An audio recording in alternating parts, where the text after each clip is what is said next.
Hello, everybody. It is 7 o'clock East Coast time, so we are going to go ahead and get started.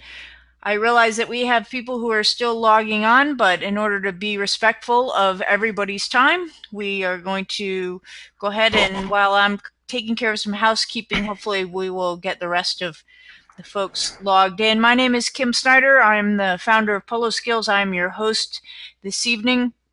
I'm going to go over a couple of quick housekeeping items before I introduce our presenter. Housekeeping wise, if this is your first go-to webinar, or even if it's not, let me just remind you, you have a control panel on the right-hand side of your screen. You can minimize that control panel by pressing the orange arrow and moving it over to the side. That way you can see the slides a little bit better. Also, everybody on this call except for us is muted, and that is in order to eliminate any background noise. So since you're muted, you may be wondering how you will ask questions, because we will take question and answer at the end. The way that you will do that is, again, in your control panel on the right-hand side, you should see a blue bar that says questions, and you can type your questions for Robin there, and I will ask them at the appropriate time. So why don't you guys, if you would, just a couple of you, just so I know that you can hear me okay and that the audio is good and that you understand it, just type me a little note in the questions to let me know that you can hear me and that you can find where you type your questions. Excellent. Eileen, Thomas, Sora. Okay, lots of them. Okay, thank you very much.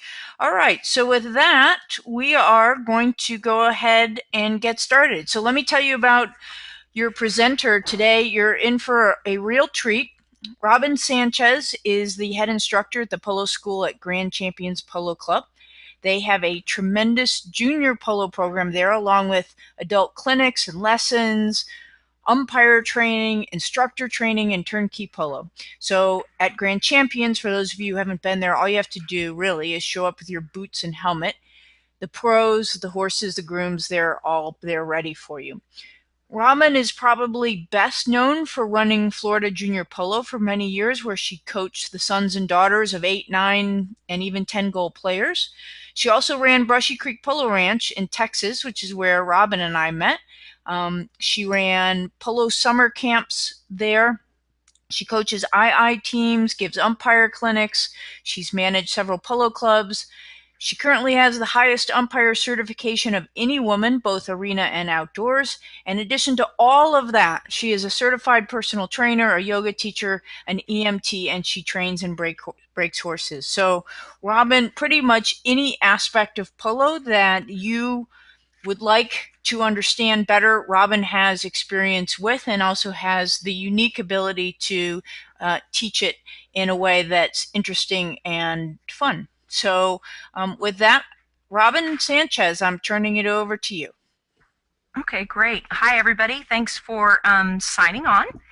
And as you can see, my information's up. So if you want to send me an email, if you have any additional questions, or if you want to come join us at the Polo School at Grand Champions, just feel free to email me.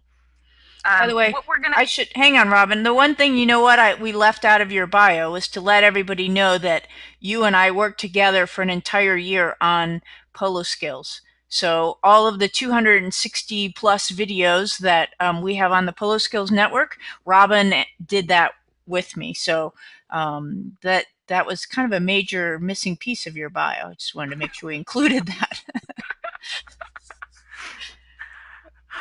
All right, great. So what we're going to talk about today is the basics of polo. So this is for people who have not played much tournament polo, so you don't have a whole lot of experience with that. A lot of people have been contacting Kim saying, you know, I don't know exactly how to do throw-ins and this and that, because a lot of times, like in practice, they don't practice throw-ins very often. So we're going to cover a whole lot of stuff. I got really ambitious. Um, this is how not to get picked last on the playground if you were ever a dodgeball person. And my disclaimer is that I've learned all this technology this week, so the drawings are that of a third grader.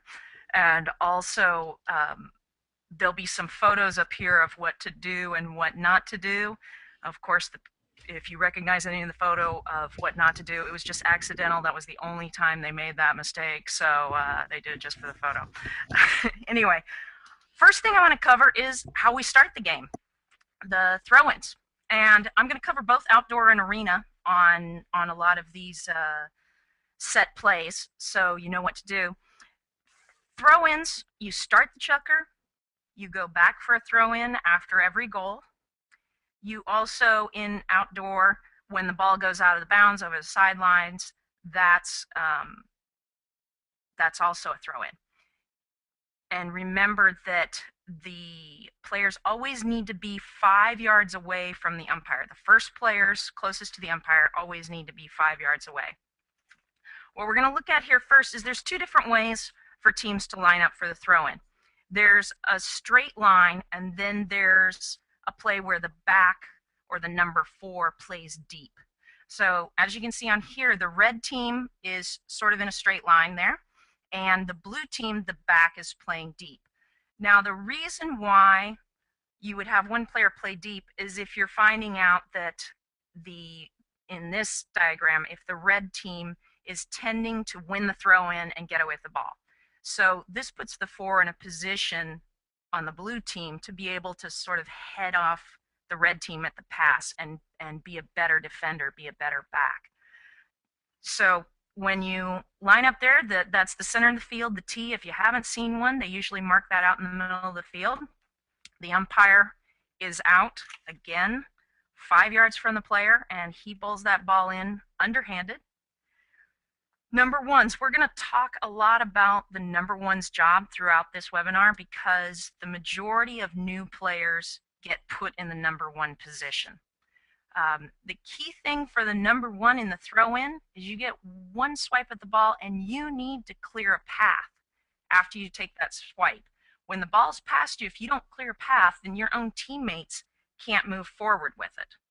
So once that ball gets past you, you want to go into an offensive position, into where you're going to be able to receive a pass.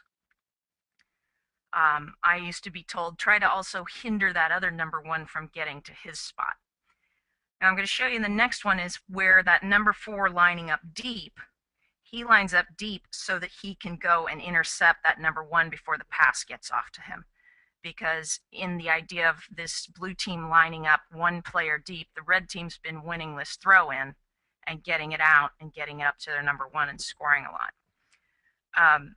As these throw-ins continue down, you want to keep moving out of the way. You do not want to block your own teammates. But I just wanted to specially cover the number 1 and show you the 2 different ways of lining up. And this is, again, this is for the outdoor. So let's move on to arena throw-ins, which you need to be 3 yards from the umpire. Every throw-in in the arena is from the center to the wall. So when the ball goes out of bounds, it's center to the wall. The outdoor, when the ball goes out of bounds, it's from the sideline towards the center. So center to the board's always in the arena. Again, the throw-in is after a goal to start the chucker, and always the player 3 yards from the umpire. Wherever the ball goes out in the arena, you're never going to have a throw-in closer than 15 yards to goal line. So again, in the arena, you can do the same thing. You can have everyone in a line lined up, or you can have one man playing deep. So that gives you a much better version of what that looks like. In a line photo, I would have that black player. I'm sure she's in the process of turning herself more straight, but I would have that black player facing a little more straight. So that gives you a good idea of what the arena throw-ins are going to look like. So let's touch on some of the common mistakes that I see people making on the throw-ins. One is that you're failing to a failure to move forward after the ball passes you in the throw-in. When you fail to move forward, you are only hindering your own team. You are only keeping your own team from moving through. So you really need to squirt out of that throw in as soon as possible when the ball's gone past you. Also, a lot of times in the throw in, people get turning without thinking about what their horse's head and neck are doing, and they put their horse's head in another player's lap, which is a dangerous riding foul and also just doesn't make you super popular. Another common mistake is taking full swings or hard swings in the throw. And this is a dangerous use of mallet. Whenever you're in close quarters in polo, you cannot be swinging hard because you're endangering players and horses. Another problem is lining up on the wrong side. And this happens a lot, especially in outdoor, because the goals change. Every time you score a goal, you have to change ends. And that gets really, really confusing when you've only just started. A good way to kind of remember that is notice what the score is when you start. It's not always 0-0. Sometimes they're handicapped. So notice what the score is when you start and notice which direction you're going at the start. So if the score is 1-0 because of a handicap, you know that on odd numbers, whenever the score is odd, you are headed towards the tall trees. Okay. For instance, however your field is set up at home. Also in the arena, you're not going to change goals, but every chukker. So it's a lot easier in the arena to be in the correct spot, but outdoor it gets really confusing. And just ask your teammates to help you out. If it's your first time, just have them help you out. Another problem I see happen a lot of times is if you see these players in orange, they've got their mallets over on the near side. A lot of players want to put their mallets over on the near side, but a lot of the new people aren't really accurate on the near side. You're better off to keep your mallets on the off side and just push in to take the man out on the other side, and then keep your mallets on the off side. Moving on, we're going to talk about outdoor penalties and lining up for the outdoor penalties. So first is the defense or the fouling team. The team who has fouled on penalty twos line up beyond the end line and not in the center of the goal. They could line up all four on one side or 2 and 2, but this is just a good way to start. All the defenders are off the field and not within the goal mouth. The red guys there are the team that fouled. Now, penalty 2 is hit from the 30, and all of the blue team, the team that's hitting, have to be behind the hitter, behind the line where he's hitting from. So again, it doesn't have to be exactly like this. You can put 2 blues to the left of the hitter and 1 to the right, but everybody has to be behind the hitter. So on the penalty twos, now 3. Sorry, excuse me. Okay, on penalty twos, if there's also a penalty 2 from the spot. So if a foul occurs within the 30 yards, then sometimes the umpires will give the team a hit from the spot rather than from the 30. In this case, the defending team, the team that fouled, has to be 30 yards from that ball. So they actually have to move even farther back from the back line. And again, the hitting team is all behind the hitter.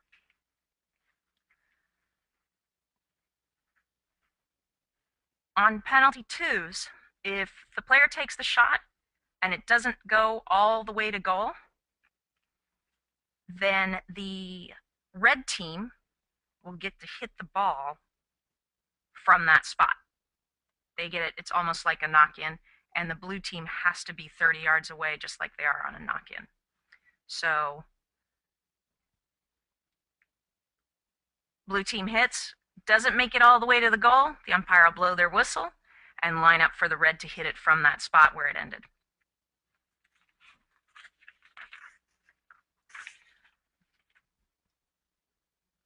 A penalty 3 is from the 40-yard mark and again is really similar to the same lineup as the penalty 2, with the defenders all behind the back line and the hitting team all behind the hitter. So you've got the ball though lined up on that 40-yard line.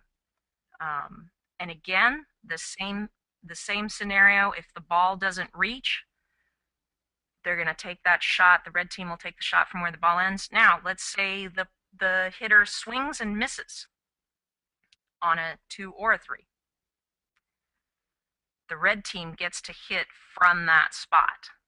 So a swing and a miss, red team gets the ball from that spot. Penalty 4. This is a 60-yard shot. This is a defended penalty. Typical, simple lineup for the defenders is for 3 players to sort of clutter up the goal mouth, and for the number 1 or the player that's selected by the team will line up to the hitter's right. The number 1 is lining up there so that he can force the hitter to hit towards goal and keep him from tapping it. It's also, if that hitter does a mishit, that number 1 is in a good position to go in and sneak the ball away. So that's where you line one person out to force the hit and also to get in there if there's a mishit. On a penalty 4, the hitter has the option of either hitting one big hit or carrying all the ball all the way through with taps or short shots.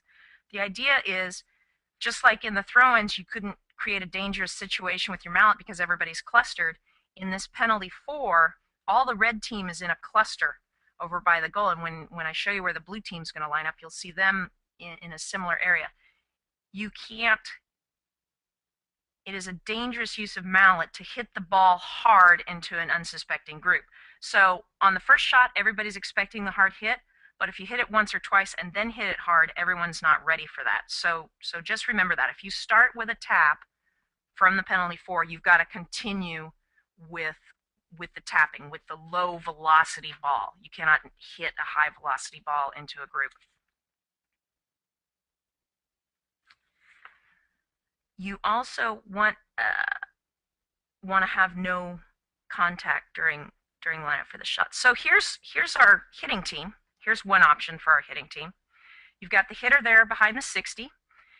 The 2 guys by goal are not in the goal mouth. Their job is to keep the ball from drifting over the back line. So if your hitter has a little bit of a mishit, it's on the ground, they can stop it from going out of bounds, keep it in play, and hopefully feed it into goal. Our other blue, who's over there above the between the 30 and the 40 mark, he's there for a pass in case it becomes a tapping situation, because it could be tap, tap, and then a pass. He could also follow in if need be, if the ball's blocked down. If you're in a polo situation where no one on the team is a super strong hitter, if everybody's -2, -1, no one's powerful enough to hit this shot, you might opt for the backup plan, as I call it. So 1 man hitting, 1 man following, and carry it through. But you always have your guys that are there to keep the ball from going out of bounds. Make sure that these players that are blocking the ball from going out of bounds don't get in and create a fouling situation, and also don't get their horse's head and neck and feet in blocking the ball from going through goal.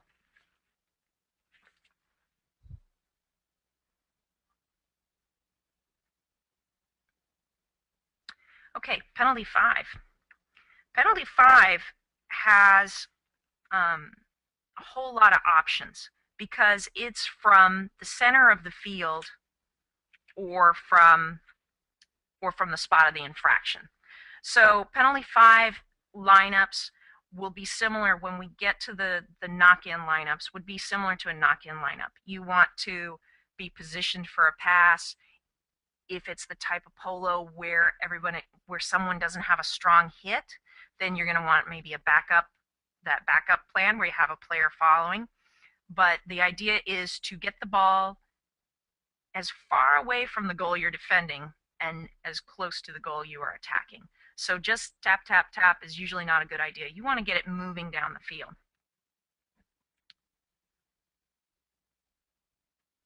Another one of our penalty shots is a safety or a penalty 6. You will actually see this quite often. What a safety is, it's like a corner in soccer. So when a um, a defender hits the ball over their own end line, so the red team is trying to prevent the blue team from fouling, and they knock the ball over from scoring. Sorry, not from fouling. Red team is trying to keep the blue team from scoring, and the red team knocks the ball over the end line. Then the blue team ends up being able to hit from the 60 at a point where the ball went out. So on this slide, the ball went out at the yellow star. So you move the ball 60 yards away, parallel to that yellow star, and the shot's there. And you see we've got the red team lined up really similar to the penalty 4. So you've got 3 guys kind of cluttering the goal and 1 guy out to force the hit. The blue team, again, that same, real similar to that penalty 4. You've got the 2 guys trying to keep the ball from going over the end lines. You've got the hitter, and then in the light blue, you have the option of either a player out for a pass or a player backing up, depending on the level of play. If you've got a captain or a coach, always go with what their lineups are.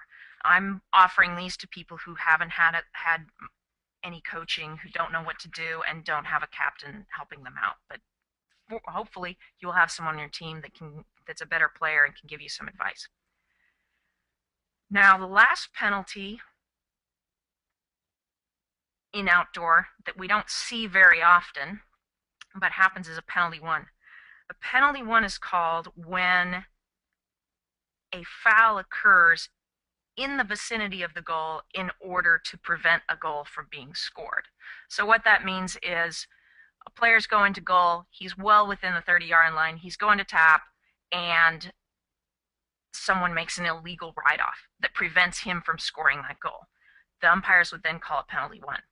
On a penalty 1, it's an automatic goal. You do not change sides. You stay down at that end. The scorekeeper puts 1 point on the board, and the umpires will bowl the ball in with the goal on the umpire's right and parallel to the end line 10 yards away. So in this diagram, the red committed the penalty 1.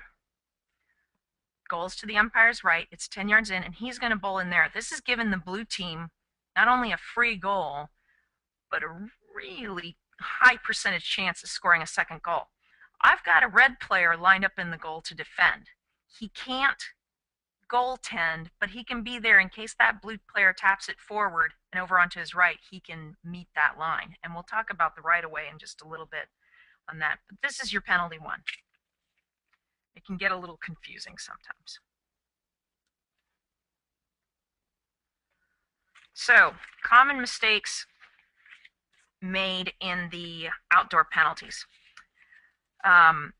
In the 2s and 3s, not being off the field or not being behind the hitter is something that happens a lot. So ask your teammates that are more experienced to help you with this. They'll usually remind you, they'll say, hey, Sally, we're all behind the hitter, or hey, Joe, we're all behind the back line.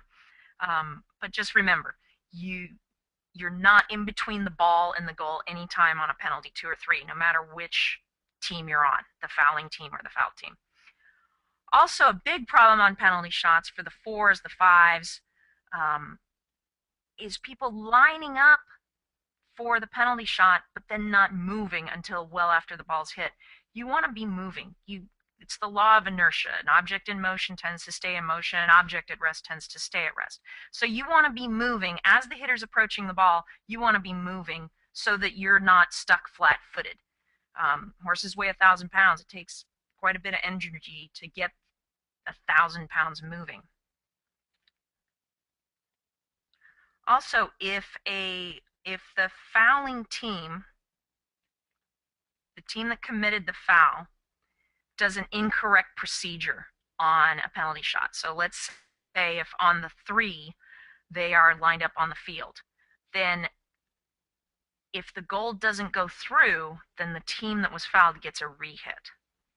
Now, if the fouled team does an incorrect procedure, so the team that's hitting the penalty is lined up for a 3 and one of their players is between the ball and the goal, then the team that's behind the line is going to get a hit from the center of the goal line. Fortunately, this is all getting recorded, going to be in a download, so you don't need to be taking notes right now. It's a little bit confusing. It's all in the rule book. If you're a member of USPA, they mail you a white book every year with the rules, and it'll tell you all the procedures in it. I'm going to move on to arena penalties. So, penalty 2 in the arena is from the 15-yard line. In the arena, you want to, this is undefended, penalty 2 is undefended, and no defender can be within 5 yards of the hitter, but everyone has to be behind the 15-yard mark. So we've got the blue team is hitting. What I've got here is one player hitting, and then the 2 players are staying within that 5-yard mark to kind of protect their hitter. The red team all has to be at least 5 yards away from the hitter and behind that 15-yard line. Any player that crosses that 15-yard line with a horse's foot is going to be a misexecution. So depending on who does the misexecution will depend on whether it becomes a re-hit or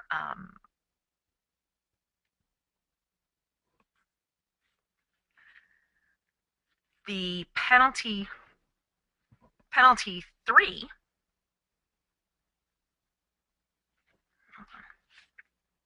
Gonna have to excuse me.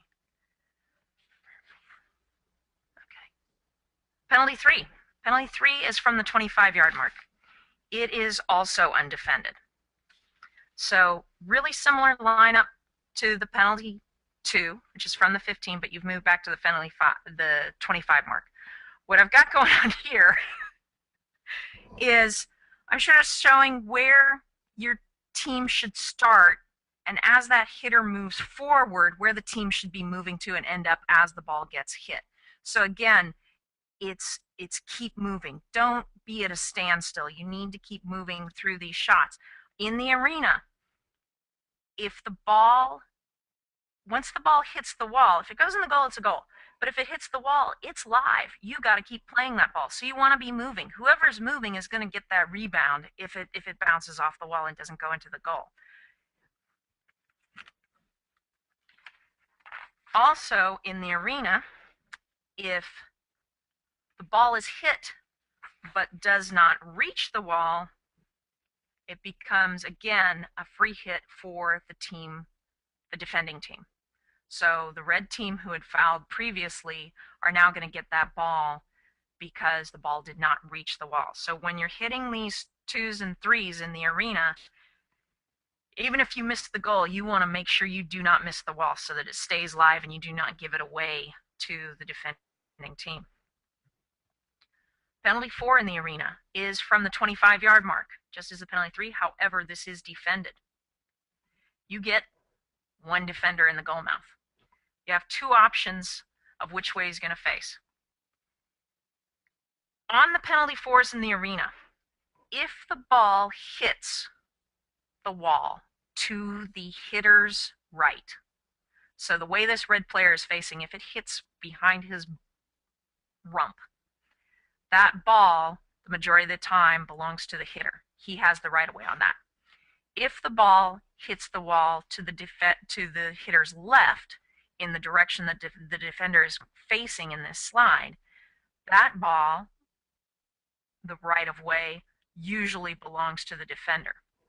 So one option here in lining up the defender is to line him up facing the direction where he can move down the rebound that's his. But to block the ball with the mallet, he's going to have to go near side.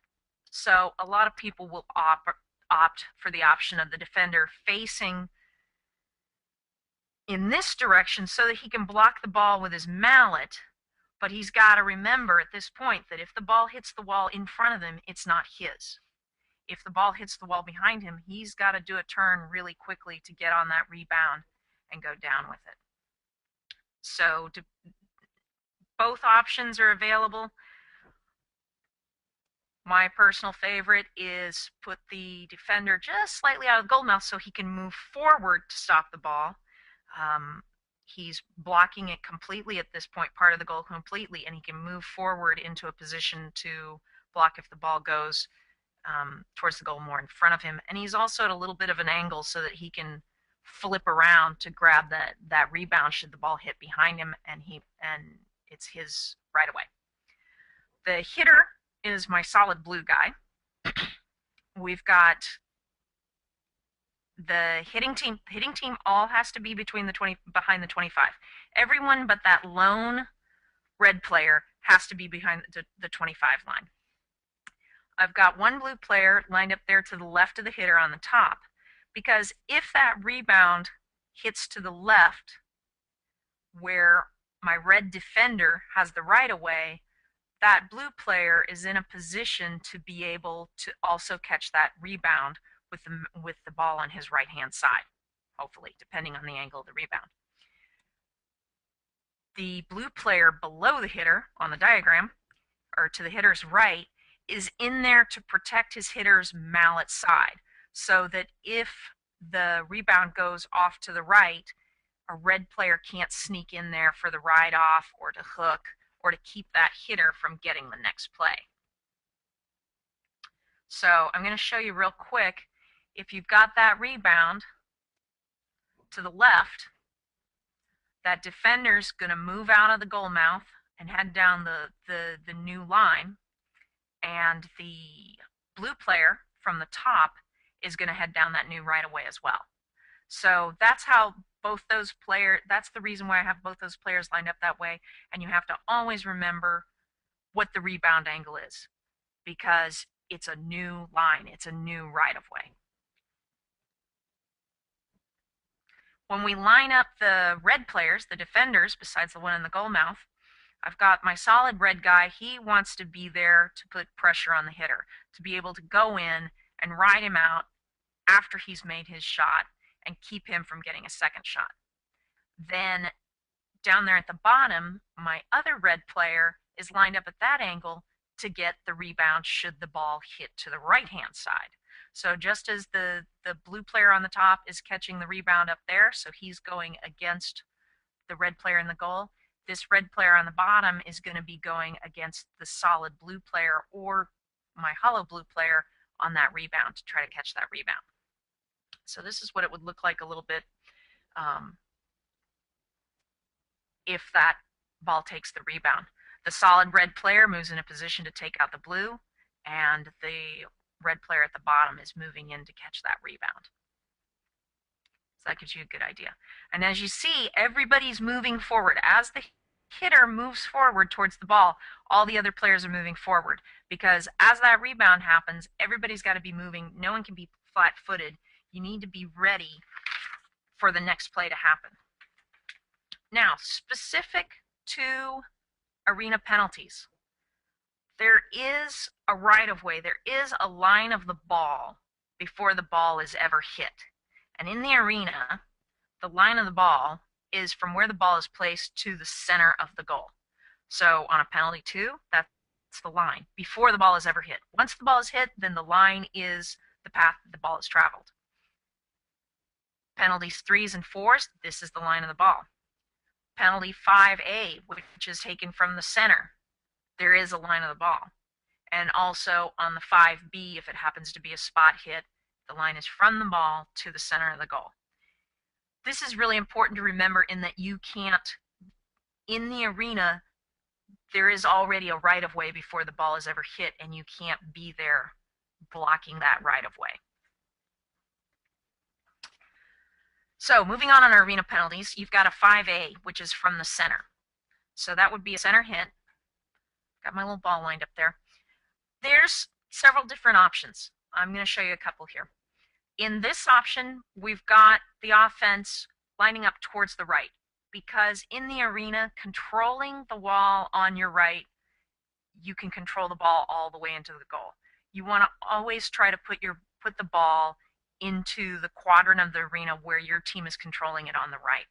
So in this option, this blue hitter is going to take a pass towards the wall down to his players there. If the player, if you don't have a strong hitter on the team, you might go again for that backup plan. So you've got one player up front ready to receive a ball on the right, so he can put it into that right corner and carry the ball around, and you've got a backup player for the hitter. So if the hitter were to miss hit or were to be taken out by the defense, he has someone backing him up. Another option for a 5A would be to give two different targets, so that depending on how the red team lines up to defend, you hopefully have someone open. Also remember, on these penalty shots, there's not supposed to be any contact until after the ball has been hit. So when you're lining up for it, don't be riding off until the ball has been hit. You don't want to be making contact. It's a penalty. Now, on the 5As lining up the defense, I always opt for having a defender somewhere kind of deep into the goal, so that if this player gets off a really tremendous shot, there's always someone there blocking goal, having their horse's legs in the way, being able to put the mallet down, if necessary, putting themselves in the position for the near side back. But having a defender down the field ready to block goal, always a good move on the 5s. The other players, the other defenders, I want them to mark up with a man. So again, you cannot be closer than 5 yards to the hitter, but you can start marking up your man.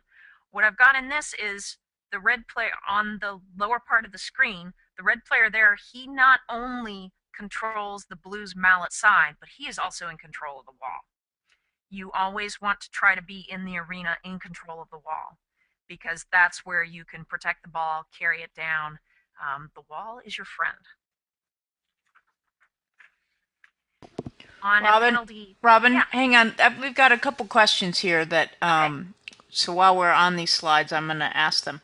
So, Steven says, can a player on the same team as the hitter hit the ball after the hitter does, like to help move it forward, or can the hitter hit the ball to one of his teammates instead of towards the goal? So I'm thinking, because of when it came in, we're talking penalty 5 here. okay, yeah. The hitter on the 5s can always hit to make the pass rather than going straight towards goal. And also in the 2s and 3s, it's a one shot.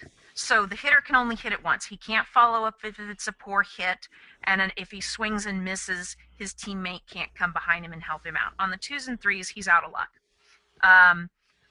On the 5s, if this blue player here were to mishit the ball, let's say he topped it and it rolled about 4 inches, the blue player behind him can certainly come through and make a play either towards goal or to the player that just mishit the ball, or over to the right to that player on the bottom. So yes, you can, on the 5s, you can shoot anywhere. You can shoot anywhere on the 2s and 3s and 4s, but you want to hit the wall so that that ball is in play.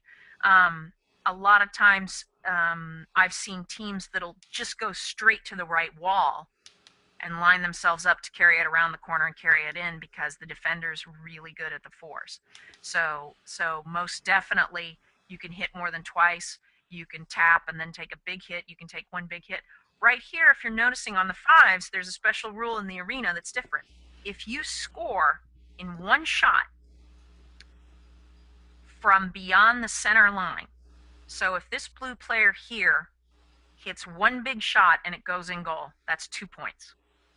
Okay, so a lot of times, if your hitter is good at the 2 points, if it's an arena that's conducive to 2-pointers, because some arenas are bigger than others, you might want to go for the 2 points. It all just depends, and that's why we've got that red down there defending, is going to try to defend against the possible 2-point shot. So all those options are open on the 5. Pass to a teammate, um, take one shot and then go up for a pass, and the player following can hit it up to you. It has 2 different targets. Those are all options. I hope Okay. that more or less answers the question. Yeah, and then Ben wants to know here, the defender who's in the goal, what direction is he facing? I have him facing the hitter so that if that's a straight shot, he can travel down that right of way, because there'll be, and we'll get to this when we get into the right of way, but there's a right of way on both sides of that line. As long as you have the ball on your right, you have a right of way in both directions on the line, out in the open, in the arena, and anywhere on the outdoor. So he has the option of blocking it. He has the option of meeting the ball, and if need be, he can also make a turn and position himself for a near side back shot. Also, if this blue were to take it to the left, to take it up on our diagram, if he were to take it up, then this red could sort of, let me see if I can, you guys are going to have to bear with me here, because this program's a little bit different than the one I'm used to for drawing.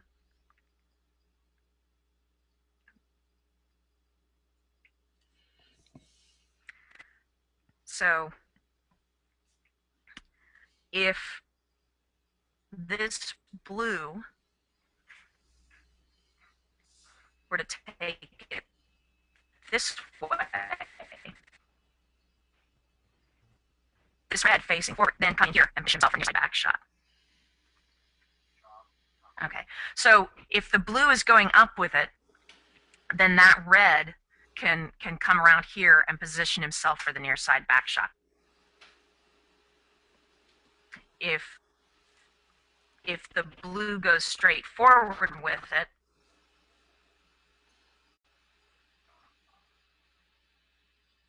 then this red head down that right of way and try to meet it. I hope that answers the question there. Yep, and then really quickly, but a question going back to the penalty fours, really quickly, can you just clarify again whose right away is it if it hits to the right or the left? Okay.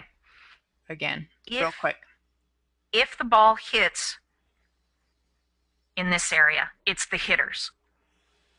If the ball hits and rebounds, in that top area, it's the defenders. So the hitter's right, it's the hitter's ball. The hitter's left, it's the defender's ball. And that's because in order to get to the one on the right, the defender would have to cross the line. Would have to cross the right of way, Yeah. Correct, in order to get that. Now, there are exceptions, and this is again why this is a 90% of the time deal. There are exceptions. If everybody's being flat-footed, if nobody's moving forward, like I'm harping on about going on, if nobody's moving, then that red defender can jump out and grab it if everybody's standing still. But as long as everybody's moving, the red defender has no play on a ball that rebounds in this area on the penalty force. Okay, great. Thank you. All right. So, sorry, I've got my board. Okay, I got my board working. All right. And again, I'm going to go on to this is a 5B. It's from the spot, so it's a hit from where the infraction occurred. And what I'm showing right here is that my red defender, my solid red guy, it has positioned himself across the line before the ball is even hit. So remember how I was saying in all the arena penalties, there is a line that exists before the ball is ever hit from the ball to the center of the goal. So if that red defender were to line up in that area, it would be an immediate whistle, and then the ball would be moved either to the center or to a penalty 4. The hollow red defender, he's fine. He is not impeding that initial line, that initial right of way before the ball is hit. Now, once the ball has been hit, the line is where the ball has gone to. Okay, so the line that exists before the ball is hit after the ball is hit is a moot point. But what this prevents is players doing like the solid red player and just straddling the line 5 yards in front of the hitter. It's not a legal play. You have to give them room to go to travel down there right away. That blue player should be able to gallop at that ball and gallop straight towards the middle of the goal without someone impeding his way. Now, if you took that solid red player and moved him down to where he's kind of in front of the hollow red player, that would be far enough down the line that it's not considered impeding the right of way. So he could be standing across it as long as he's a considerable distance away from the hitter. And by that, it depends on the speed of the game, but we're looking at least 15 yards for that to be acceptable. So on the penalty fives, again, it's further than center from the goal, and it could be anywhere. So a penalty five could be hit from the spot that you see in this diagram, or a penalty five could be hit from over here. A penalty five could be hit from over here. And again, the two-pointer rule comes in. So if the penalty five were being hit from this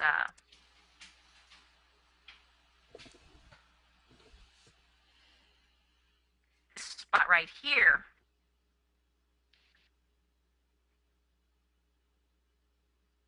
the ball travels to there on the first hit, and on the second hit is all the way in goal, then that would count as a 2-point. So it doesn't have to be a one shot to be a 2-pointer. It just has to be one shot from beyond the center line. I'm hoping that makes sense. I'm hoping I'm clear on that. Yep. Okay. So there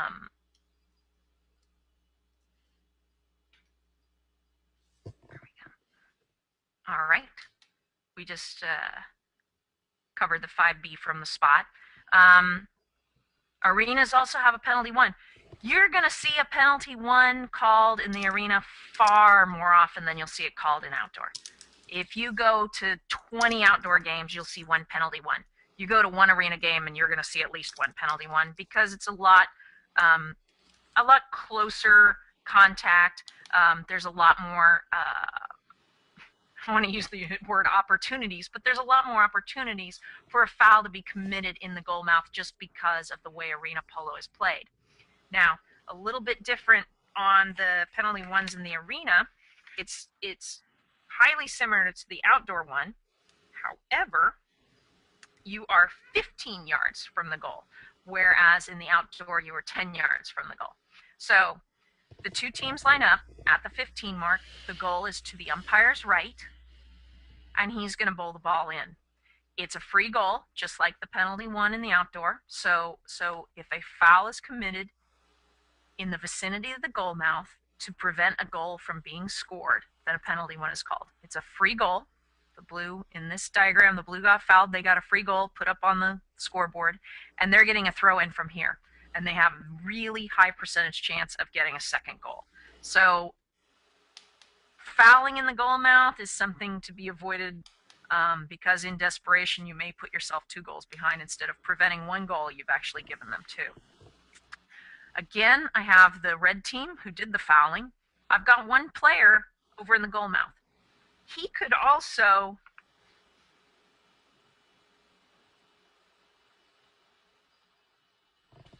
line up over there, but then he's in a better spot where I had him originally, because he can prevent that blue team from, he can goaltend a little. If that blue team gets one shot out, maybe it hits off his horse's legs. He also could face in to where if the blue player gets a shot on the ball, he can meet that right away. Okay, so that red player would be safe meeting that. If the blue player were to take it a little forward of the red guy, then that red player would have no play on that ball because he's not in a right of way there.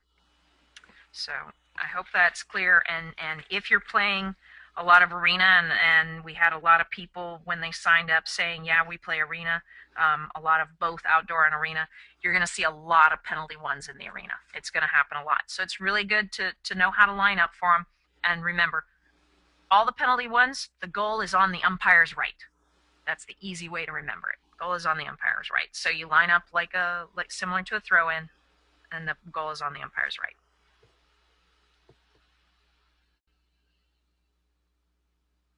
Okay, so some common mistakes we have in arena penalties is not moving forward, not moving during the shot, because unlike in the outdoor where it's one shot and it's either in or it's out, it's going to be a knock-in, it's going to be a goal, or it's going to be a free shot if it doesn't make it all the way.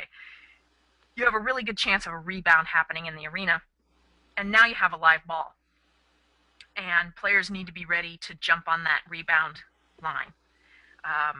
Another common problem is not recognizing the angle of the rebound and just riding on the old right of way, or just riding at the ball with no thought of where the rebound angles is. It's kind of like shooting pool. You know, if you shoot pool and you think about the angles that are going on there, it's a really good way of thinking about the arena rebounds. Another common mistake is the defender making the mistake that we were talking about earlier on the penalty fours and going after a ball that's in a zone that's not his and crossing over the hitter's right of way. So, and then one more common mistake. Here we have a misexecution. If you see, the blue player on the paint horse is inside the 5-yard mark as the hitter's hitting the ball. So that's a misexecution. And then the blue player on the gray horse is having inertia issues. She should be moving forward. Everybody on the left side of the screen, they're moving forward. The player on the right is not moving forward, and she should have been moving forward for this penalty shot. So that's that covers penalties in the arena. Okay, outdoor knock-ins. I am going to be super basic with this because Polo Skills has a great set of videos on knock-ins from Corky Linfoot, and also if you go to the Charlie Muldoon webinar, he covered knock-ins a whole lot. So I'm going to go for the really basic outdoor knock-in lineups, so that for the people who haven't played much tournament, who don't know where to go, you're going to at least have a place to start. And then if you have a coach or a captain, they're going to probably make adjustments to that and say, no, we'd rather have you, going here, going there.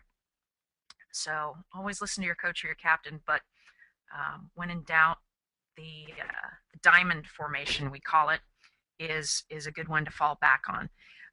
It's kind of a wonky diamond, but if you drew lines in between all the players, you kind of have a kite, I guess. So I've got the hitter marked as the number 3, but he may not necessarily be the number 3. He may be the 4. We've got the 2 lined up on the boards. We've got the 1 out in front and to the hitter's left so that he can receive the pass up on his right. We've got the 4 kind of in close and kind of in the goal mouth, so he's there to follow the 3 after the 3 goes forward with it. He's there to defend just in case the blue team would steal it away very quickly, and he's also there to make up for a swing and a miss, because a swing and a miss on a knock-in, the ball is in play. What I've got lined up here, you see my dashed line, that's the 30-yard mark. No defender, so no one on the blue team can be within the 30. So one option here on this diamond is for a lower goal team where no one's a super strong hitter. You're all within the 30. You're all in a good position, but they're not going to be able to mark here. The blue team's not going to be able to take their man until you leave that 30, and hopefully you're leaving that 30 with a ball already on mallet. Excuse me. So um, this is how we've got these guys lined up. Now, you can also take this 4 out of the goal mouth if you need to because of um, hitting strengths of the team and have him backing up the 3. So he could follow the 3. It could also be, even if it's not due to hitting strengths, it's just another strategy is following up. That 3 can take one tap and then go out for a pass, and then the 4 can follow up with the pass. Now, if you have a member of your team who takes knock-ins who's a strong hitter and can really get the ball downfield, then your 1 and your 2s move out a little bit more to those pink marks. Your 1's going to head way out for the pass. Again, he's out where it's easy for the hitter to hit up on his right-hand side for the pass. The number 2 is on the boards. You're going to tend, most knock-ins tend to go to the boards because by going to the boards, you go away from the goal mouth. You're protecting yourself. Now, the defenders, this is my red team in motion after we've hit the ball. So the number 3 has hit the ball, pass up to number 2. He's moving forward to back up his number 2. Number 1 is moving into a position to receive a pass, and the number 4 is moving in to back up the number 3. So they're all sort of working on creating their train, which we'll get to later. The defense on the outdoor knock-ins, they want to be marking a man. So they want to be in a position to catch the man as he goes through if they're behind the 30 mark. I've got the number 1 up there lined way up to the hitter's right because, again, if that ball gets mishit or poorly hit, then he can jump in there and try to get on that right of way and take the ball away from the red player. So if the hit were to go that direction, then that blue number 1 could conceivably come in and meet it on his mallet side.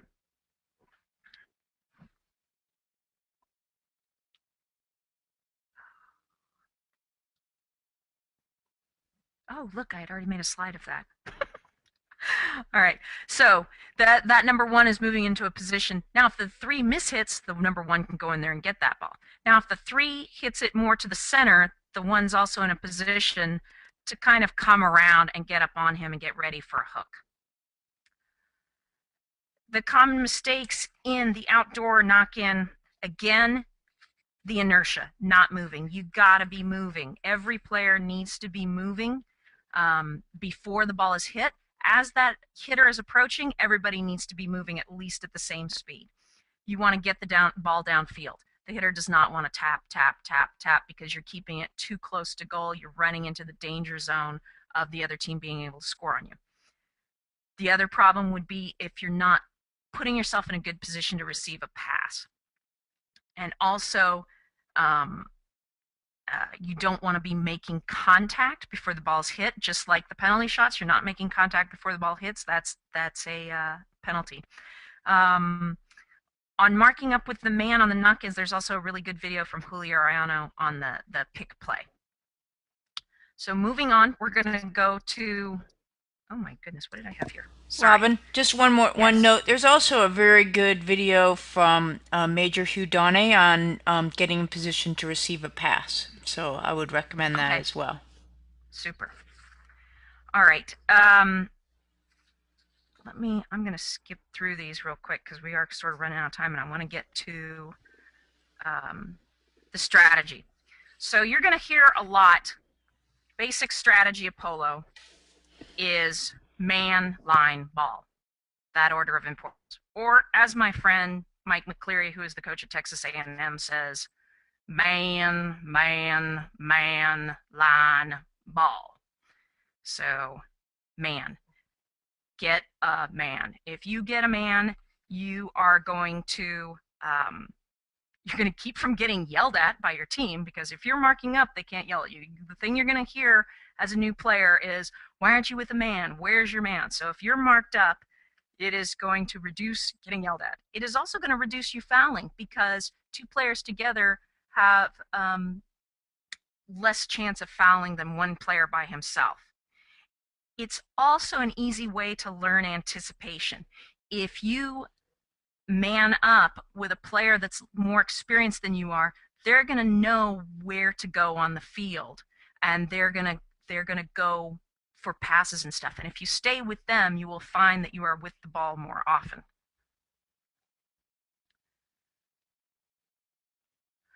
Okay, this is one of my dad's old sayings. Don't chase the ball, let the ball chase you. And by that I mean anticipate where the ball is going to be and put yourself in a position that the ball would come up to you. Have you ever seen a bunch of 5 or 6 year olds playing soccer and they're just in a wad, all chasing the ball? It's just this little pack of kids chasing a ball. You don't want to be that kind of player.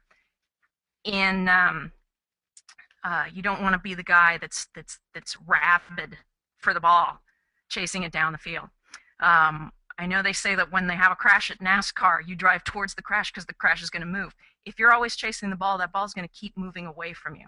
So you want to put yourself in a position to receive a pass, to go where the ball's going to be, rather than go where by the time you get there, it's where the ball was.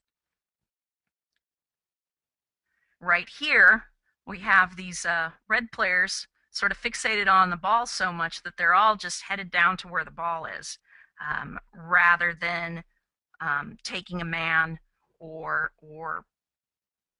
backing each other up. Get on the train, okay? By getting on the train, I mean that you need to be backing up your own teammates or in front getting ready for a pass. So you're positioning yourself. You can see we got a yellow train and a green train going here. When this green guy in front, if the yellow man takes him out, that next green player is ready to back him up.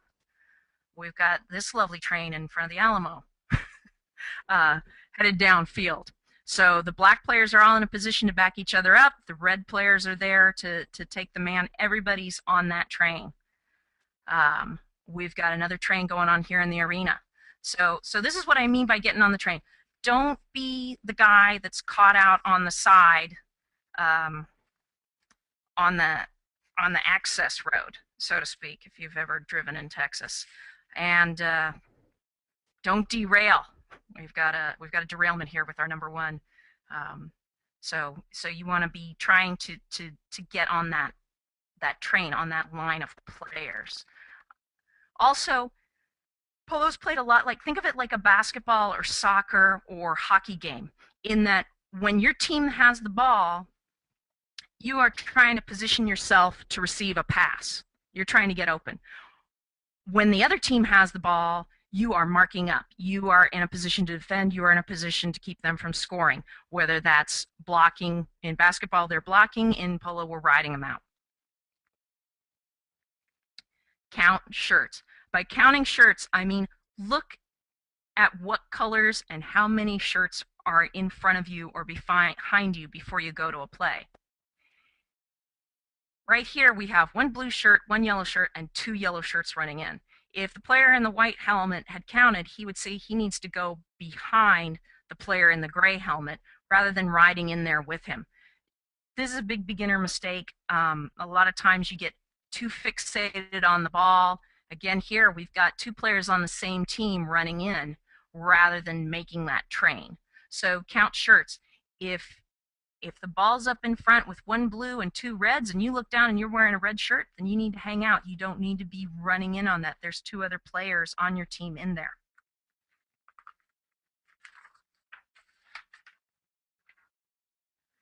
Look over your shoulder, okay? Looking over your shoulder helps you get positioned for a better pass. It lets you know what's going on behind you, and it keeps you from fouling. A lot of players just keep riding.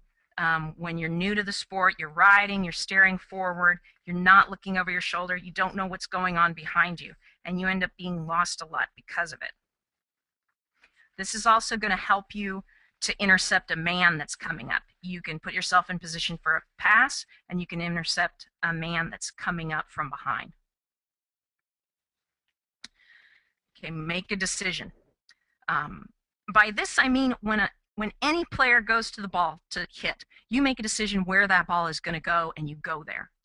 You go to the next place the ball is going to be. You turn for that back shot. You go up for the next shot. You're going to make some wrong decisions. That's how you learn. You make wrong decisions. You go, that was the wrong decision. Next time I see that same thing happen, I'm going to go left rather than right. If you don't make a decision, you're not putting yourself in a good position for a pass. You're not putting yourself in a good position to defend. You're not getting on the train. And also, when you don't make decisions, you turn into a ball chaser. Avoiding the whistle. It's always depressing to have a foul called on you, and you feel like you let your team down. Part of learning the game is making fouls, so don't let it bother you too much. It is part of learning, but you don't want to be the dangerous guy. You don't want to be the guy that, oh man, I don't want him on my team. He fouls us out of the game. So first thing about avoiding whistle is knowing what the right of way is. I'm sure you've probably heard about the line of the ball. The line of the ball is what helps distinguish the right of the way. So the line of this ball is going from left to the upper right corner. The dash is the line, the path it has yet to travel. The main right of way is this green with the double arrows. It's in the direction of the ball. It's with the ball on the right. The secondary right of way is coming and meeting the ball.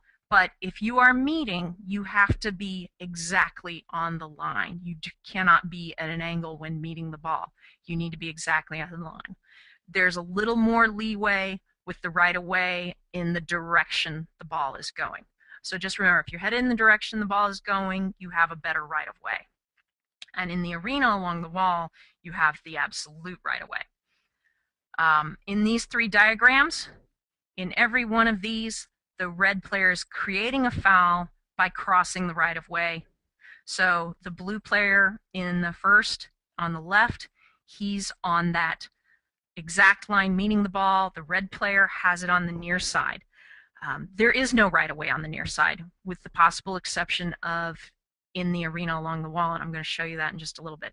In the middle one, that red is coming from the left. He probably didn't look over his shoulder, and he's crossing over the blue's right of way.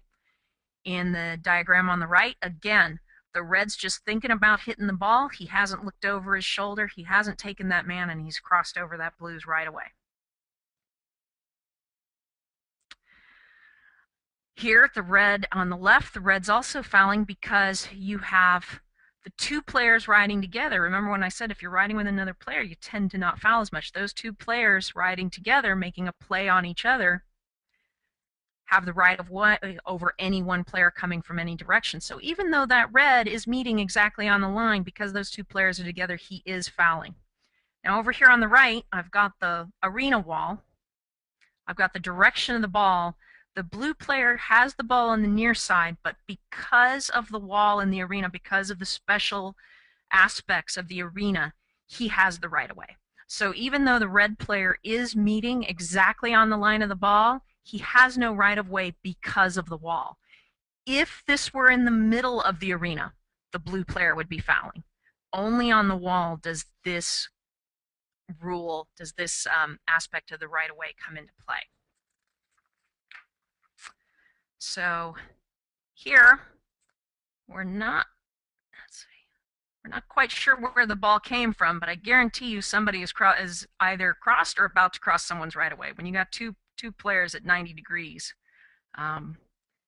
somebody's got something going on wrong there. Okay, another way to avoid the whistle. A lot of people stick and ball and teach themselves to foul stick and balling. By this, I mean that you stop when you miss the ball. You turn in the direction of your mallet. If you turn in the direction of your mallet after you miss the ball, you are coming over someone else's right of way, and that becomes a foul. You turn around in a circle on the ball.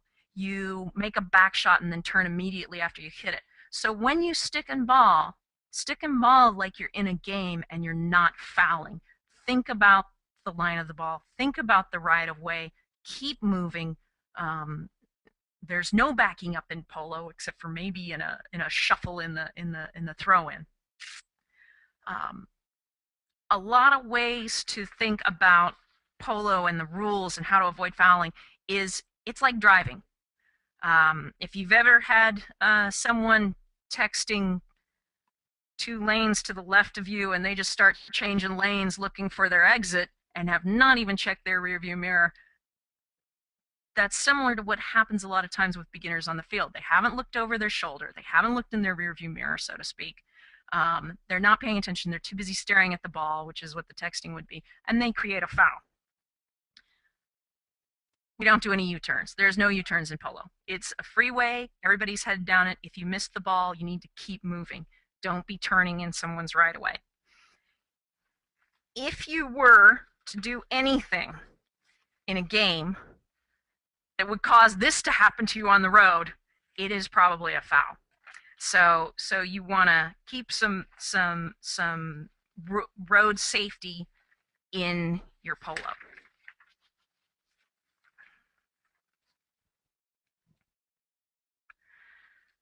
You are riding a horse. That sounds pretty basic, doesn't it? But a lot of people tend to forget that their horse has a head and neck, and they will drop the horse's head and neck into another player's lap, or they will turn their horse into an oncoming player and smack them with the head. Nothing is more infuriating to an established player than to have a beginner bridle them. We forgive it once, but I've had people ride off with my shirt attached, pieces of shirt hanging from their bridle, and it can be very frustrating. In addition to your horse's head and neck getting into someone's right away or creating a dangerous situation, your horse can also get that rump moving out to the side. So you'd also want to know there's horse behind you, there's horse in front of you, and it could be blocking the right of way. It could be creating a fouling situation for you. So always remember, there's parts sticking out in front and there's parts sticking out behind.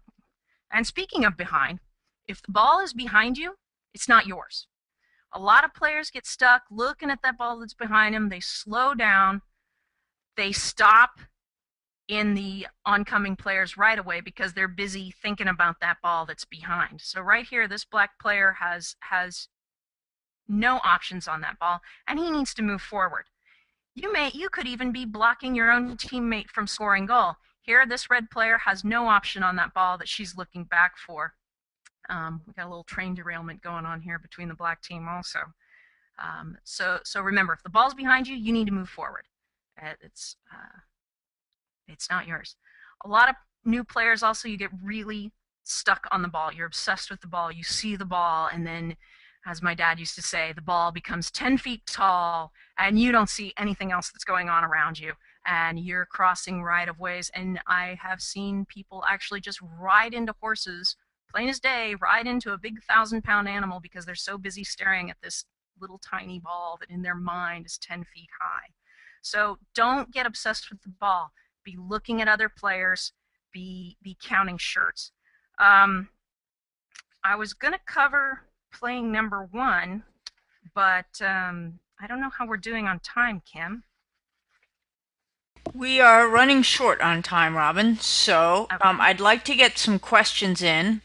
How long do you think playing number 1 is, and what else did you have behind it? I can fly through that if you want me to a little Fly. bit. Okay. So since you're a new player, you are going to be playing number 1. It is the position we get. You've got to be the eternal optimist. You've got to think, my team is going to get me the ball. They are going to pass to me. You want to make passing easy. You want to position yourself ahead of your teammates to where they can easily pass the ball up on your right. You don't want to be far away. You want to be slightly to their left. Here, the green is the passing zone. Who's easier for the number 3 to pass to, the number 2 or the number 1? Number 1. He's going to shoot to that number 1 all day long. If you remember to ride towards the left goalpost, that puts you in a better position to receive that pass. You want to position yourself closest to goal. A lot of time as the play goes down, you're on the red team, the blue team has position, they're heading downfield. You think you got to run past everybody to be number 1. No. The number 1 is closest to the goal they're attacking. It doesn't mean you're in front all the time. It means you're in front, when your team is attacking. So in both these diagrams, the blue number one and the red number one are both closest to the goals they're attacking. So blues headed forward with that ball. Number one's out in front. He's riding towards that left goal post. In the back, that red number one's ready there, so that in case that red number four hits that back shot, he can turn around and he can ride towards his left goal post and be in a good position to score. And again, mark a man. Mark a man. This is going to be the best thing you can do to not get yelled at, to reduce your fouling, and to also just learn to be a better player, to be in a position, the good position more frequently, and stay in position. Don't go riding past everybody just because you don't know what you're supposed to be doing. Be closest to the goal. I also have some common mistakes I want to get into, which is I see a lot of players running up to a guy who's hitting a back shot. If it's your teammate, you need to be turning for that back shot. If it's the opposition, you need to be putting pressure for someone to hit the back shot. But if you're running up to it, that back shot's going to go just past you. So check down, put your mallet down, get ready to turn for it. And if it's your teammate, you should have been turning before he ever hit it. Be the optimist. If you hit a back shot, you're now back. You are the closest person on your team to defend the goal, so you need to stay there in a defensive position. If you miss the ball, your teammates are behind you. They're on the train. They're ready to hit it to you. If you slow down, if you turn around, you are blocking your own teammates for going through. So you need to keep moving and stay up after you miss. Avoid orbiting. This is what I mean by the player who thinks that it's all about running and you just turn into a satellite. So you need to be thinking about getting on the train. Don't be running into plays that you're not ready for. Count shirts. Don't become a satellite. Keep moving. Again, if you're on the throw-ins, you're number one, the ball's past you, get moving. You've missed the ball, keep moving. Don't block your own teammates from getting through, and don't create a foul giving the ball to the other team. And of course, we're going to go back to that man line ball. It's all about taking the man. Mark up with the man first. It's the safest way to go. It's going to help your polo to take the man. And also, when you want to get picked for a team, your attitude is everything. If you're the guy who is screaming my line, if you're the doom setter, oh, I'm terrible. People want to play with someone who's having a good time, who's a team player, and who's really makes the game enjoyable. So just always remember to have a good attitude and be always in a position to learn and take advice. And do we have any questions? Yeah, well, you just gave me the perfect segue into a question from Debbie. And by the way, we have about 11 minutes, but I assume Robin wouldn't mind staying if you all want to keep asking questions. If you need to drop off, we understand. The way that you get your questions in, most of you have already figured out, is to type them in the question window on the right-hand side of your screen in the GoToWebinar control panel. So Debbie had asked just before your last slide, how do I get picked? What is the most valuable skill for me to learn to be an effective player? So you mentioned attitude, which is obviously very, very important. But from a skill perspective, what would you say? I'm going to go with my personal experience on this. I've been lucky enough to get picked when someone doesn't make it. Oh, who are we going to pick? If you're not fouling your team out of the game, if you're marking up with a man and you have a good attitude, anybody's going to want that person on that team. It doesn't matter if your ball skills are lacking. If you're taking a man and you're not fouling, or you're fouling very little because it'd be hard to not foul at all, then people want you on their team. So if you work towards your horsemanship so that you're better at getting the man. If you work towards looking over your shoulder so that you're not fouling, so that you can see the man coming, so you can take the man. And if you work on your positioning, always be in the right position. If they know you're going to be up there for that pass every time, they're going to start launching it to you. And even if your hitting skills aren't great, you only get one hit off it. They know you're up there. They know they can count on you. And that's what I would work towards is marking up and not fouling. Yeah, I would completely agree with marking a man being the most important skill. Everyone thinks it's hitting, but you can.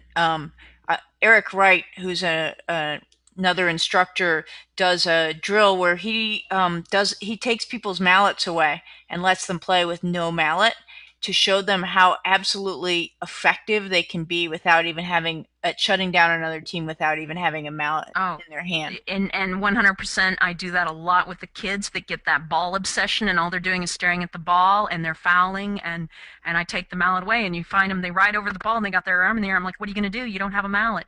And then all of a sudden they discover the joys of marking a man. And I think if you've got a significant amount of practice chuckers, leave the mallet behind and go mark a man and learn to position yourself to safely take a man because there's a lot of rating involved of you can't be going faster, you don't want to be going too slow, you don't want to cheese grate someone when you're taking the man, so it's marking, and marking doesn't always mean riding off. Well, so Marking hang on, Robin. So this is a great point. Shanna has just asked, when you say mark up a man, what do you mean? Do you mean just for that particular train toward the goal? Do you mean, what does marking up a man mean? We use the term, but we didn't necessarily define it. Marking a man means that you've got that man, and sometimes your team will say, look, you're with the number 4 on the other team no matter what, but me personally, I think you should go with whoever's, if you're on the blue team, whatever red shirt is closest within your capabilities. If you're the -1 and a 7 goaler is going by, then you might just have to be like, oh, I'll get the next one. um, but it's marking that player that's closest to you. It is, and sometimes when you're the weak player, it's just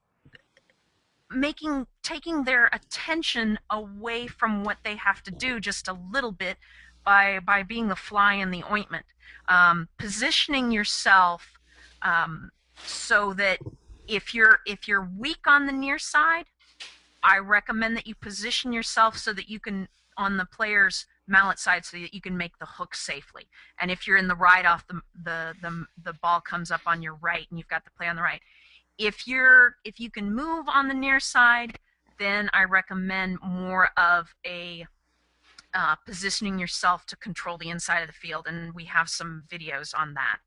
Correct, on Polo Mm-hmm. skills. Mm-hmm. So both options, neither is incorrect. I think it should just go with your skill level as to which side of that man you want to be in. But you want to be to where um, you want to be riding off before you get to the ball, not at the ball. People tend to ride off at the ball, which just leads to 2 people kicking the ball. If you push the man away from the ball and then let him push you back to the ball, you're going to win more plays that way. I think the best definition I've heard, and it's in a video that you did, Robin, with Jeff Blake, is, Jeff Blake defined marking a man as being in a position to make them go somewhere they don't want to go or Yeah. do something they don't want to do, even if it's just for a split second to have to figure out how to get around you. To always try to put yourself in that position it was kind of his definition of to mark a man. Yeah.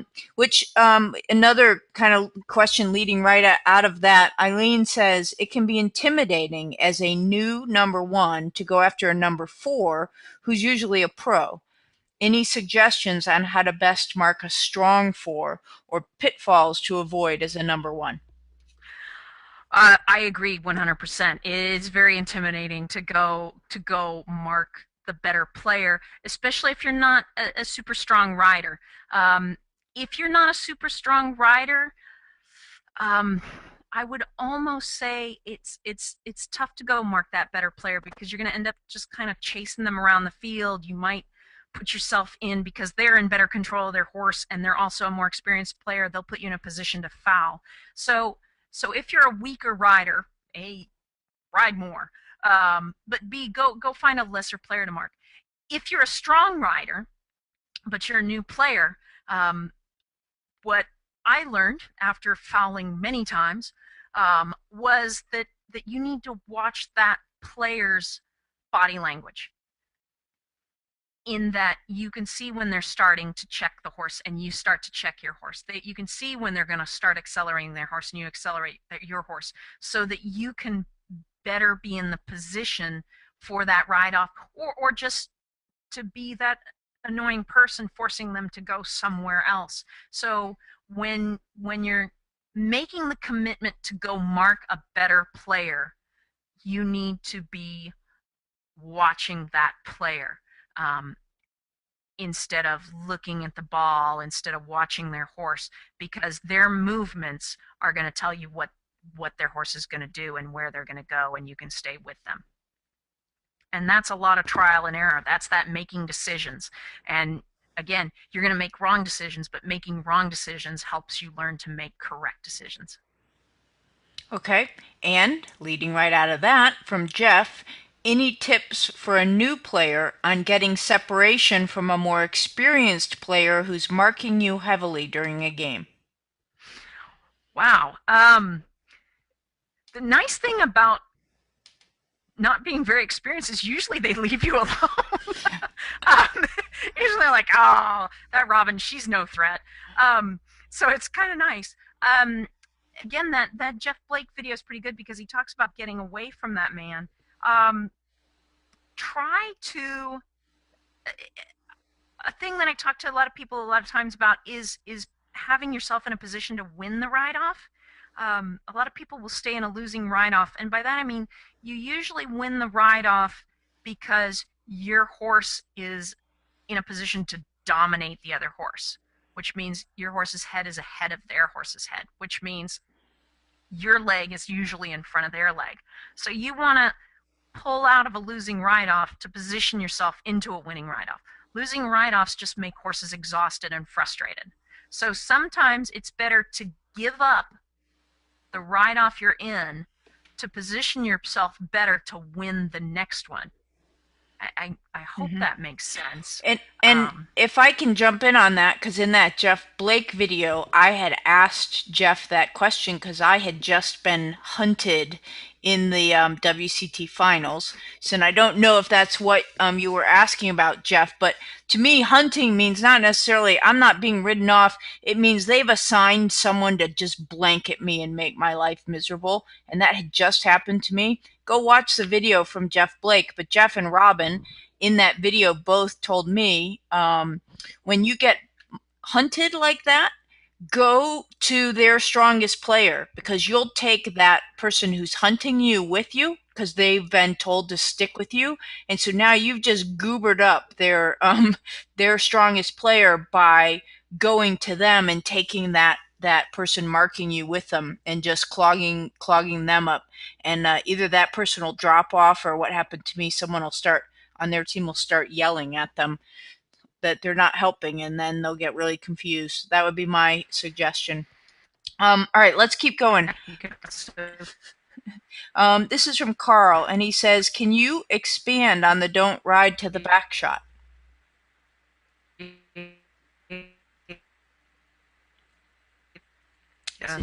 Is it just me, or I can't understand Robin?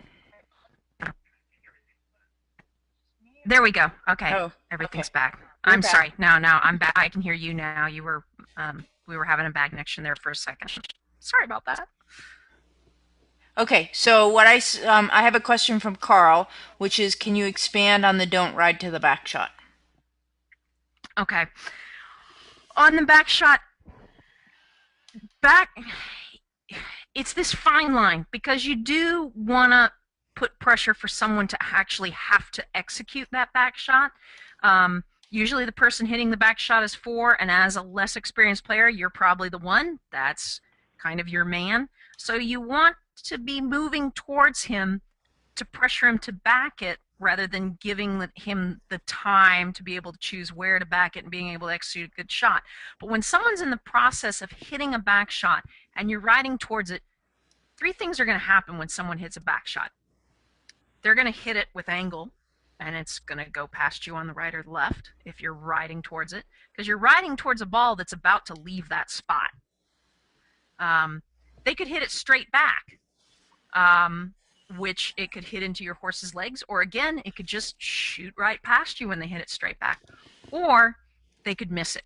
So if you get within a certain amount of distance that creates the pressure, but prepare yourself for any one of those scenarios, you can make the check and turn on the angled back shot.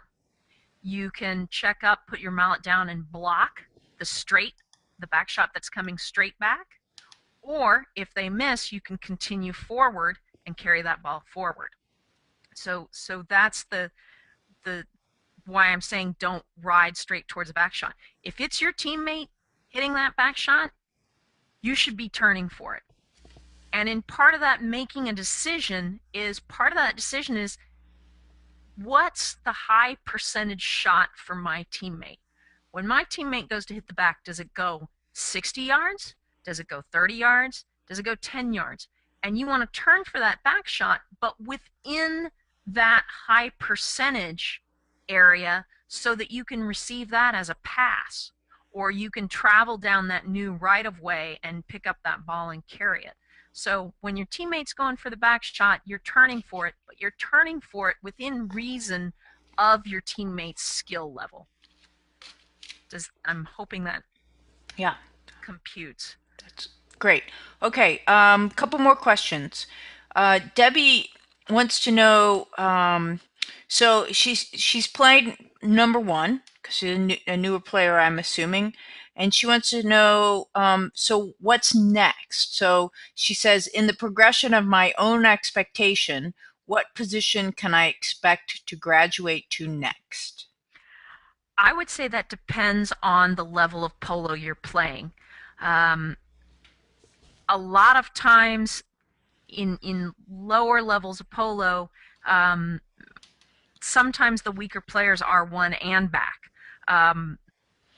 There's a lot of it's such a hard question to answer because it's so different to each situation.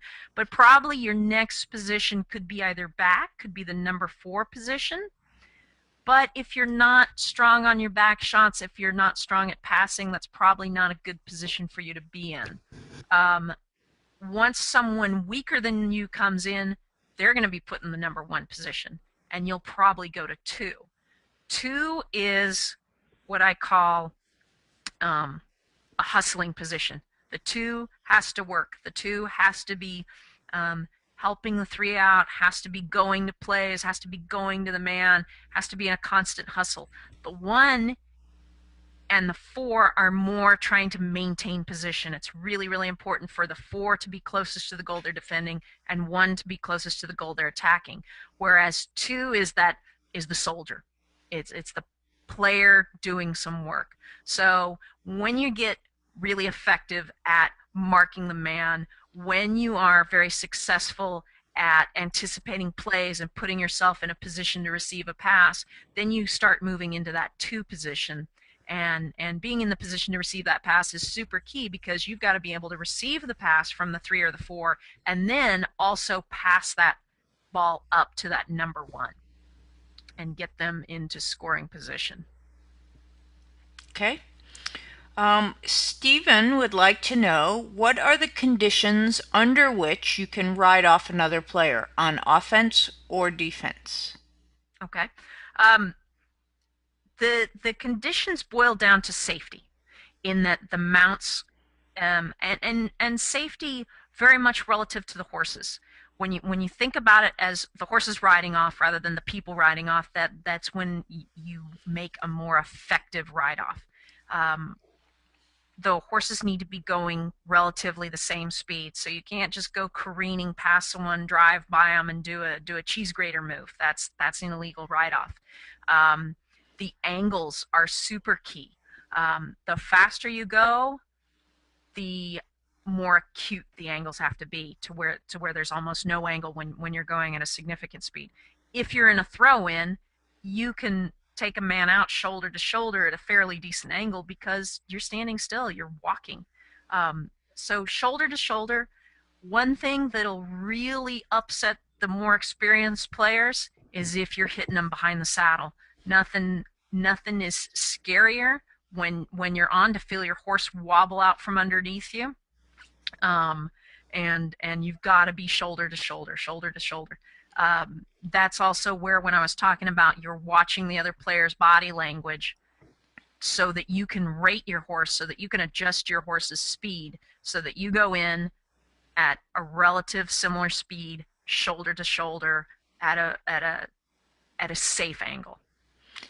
And what about when they're swinging and or dribbling Okay. outdoor versus Okay. arena quickly? Okay. Um, you can ride a player off on their mallet side when they're dribbling arena or outdoor. A dribble is considered, what's considered a dribble is the mallet head is below the horse's hocks and knees. That doesn't mean that they're taking a full swing, and once the mallet head gets below the hocks or knees, you can ride into it. That's someone doing a tap. You can go in and ride that off, and I recommend that every day of the week. If they're tapping, just instead of, a lot of people get stuck looking at the ball thinking, where's this guy going to go with it, and he's sneaking around and he's got you looking at the ball so he can go wherever he wants. Just go in, shoulder to shoulder, boom, take him out. End of story. Um, Once the mallet head is in motion towards the ball, you cannot ride into a swing.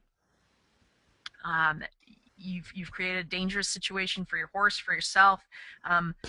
That again goes back to the horse having a head and neck. I see a lot of people riding up, um, looking at the ball, and a swing comes down and cracks their horse in the center of the head, and it makes a really unpleasant sound, and I'm sure it doesn't feel too good either.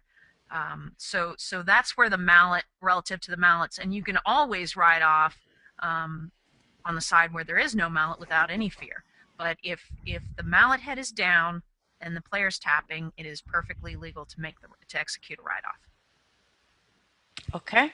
And then I'm going to make this the last question, and it sounds like a rather detailed question, so I'm going to let you answer it for everyone still on the call, but it also sounds like maybe this is something that, Sandy, you might want to just talk with Robin about offline for a more detailed answer. So here you go. Ready, Robin?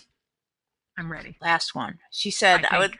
I would know it's, she said, I would like you to talk some about the ball coming off the wall in the arena and whose right of way it is, offense versus defense. Obviously without crossing the line, but jumping on the line first, which is usually a point of contention in our group. Okay. Um, um, all right. So the right of way, the way it works for the right of way is you have to always. I'm going to try to get to a place where I can draw this maybe. When the angles change in the arena, when the ball does that rebound, if there's a player traveling down the old angle, he needs to be given the right to continue through that old angle. He cannot make a play at the ball when he continues through, but just because the angle's changed in some ways in a good spot doesn't mean he can evaporate. Especially with a wall there. And the outdoor, it's easier because you can jump the boards or what have you. When that angle changes, you'll find the smart players, and if you watch some of the arena video on polo skills, you're going to see the smart players are reading that angle before it ever happens and riding into the position that they are on the right of way when that rebound happens. So depending on which side of the wall it hits, let me see where I can get. Try to get where I can draw this, but depending on which side it hits depends on where you're able to where you're able to catch that angle. So let me get up here and just try to pick a blank slide rather than necessarily an arena slide.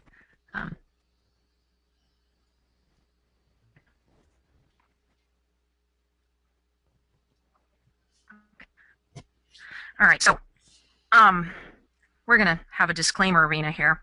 And if, oh, I'm sorry.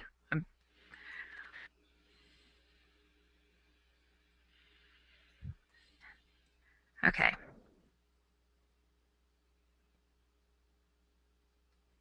Okay, so here's the old angle. And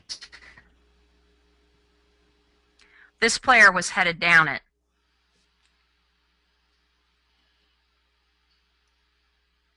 And I'm trying to get a different color here. Sorry, I'm like, this was definitely my disclaimer. Ink color. Okay. There you go. I'll get it. Oh, maybe. All right. There we go. All right.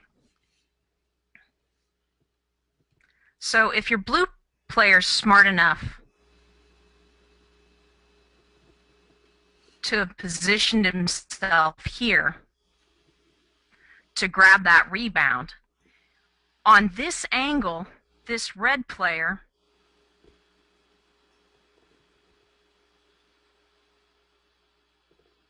can actually, if he flattens out, he can stay on that rebound without ever crossing the right of way, and those two can meet each other mallet to mallet if he's good enough to flatten it out.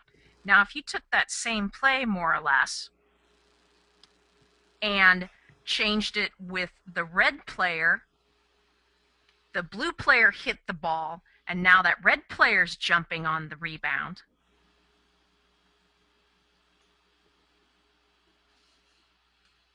If that blue player comes there, he's now crossed a right of way to get there. Does that make sense? So it's all about crossing the old right of way and crossing the new right of way as to whether you can grab that rebound. But I say play a lot of pool, because when a player has that skill of reading the rebound and getting in the position for it so that the ball just comes to him, that just takes you far and above the other players in the arena. And that's what makes you a truly good arena player. That's what makes arena fun. There's, I played outdoors for years and years and years before I ever played arena, and a lot of outdoor players will be like, oh, no, I don't like to play arena. Well, because they're not playing arena polo. They're playing outdoor polo in a place with walls. When you're playing arena polo, which is it's got a horse and a ball and a stick, but it's a different sport. It is so much fun, and there's so much more to it. It's tennis or racquetball. It's two totally different sports. So and what clearly defines a good arena player is being able to read those rebounds and jump on them before they even happen. I'm hoping that answered your question. Yeah, and again, like Kim said, if you wanna. Yeah, because when I read it, I thought the same thing. I thought, ooh, this could go in a lot of different directions. So, so I would volunteer Robin and encourage you, Sandy, to just drop her an email if you want further clarification. Sandy says thank you, it did. And all right, excellent. Well, we're about 15 minutes past time, but Bob Sturzbacher says, good job, Robin. All right, lots of thank yous and good jobs coming in. Thanks, you guys, to you for being here and attending and caring enough about your polo to want to get better. One of my big missions in life, I believe that if all of us just get a little bit better at polo, then all of us will get to play better polo without having to spend any more money, which is important to all of us. So a personal thank you to all of you for being here as well. And a big thank you to Robin and her trusty assistant Gavin in the background, who's helping out for being here and taking their time to do this as well. Just to let you know very quickly, we're going to have another webinar next month. We believe it's going to be Steve Lane doing a rules video. There's a little survey question on your way out asking what topic, specifically what rules you would like to see covered in more detail by Steve Lane. If you would take a moment to answer that question and also to tell us what you thought of this webinar. It is, in order to continue funding for Polo Skills, it is very, very, very important that you let the USPA governors know if you find this helpful, so that they will continue funding. It is not a done deal. There is still a great deal of discussion and debate about the future of Polo Skills. The other way you can help make sure it survives is by going to the site and viewing those videos that we mentioned. There are over 240 excellent, excellent videos that answer many, many, many of these questions. So my personal plea to you is, if you want to play better polo and you want to see that site survive, to go spend some time, and because those are the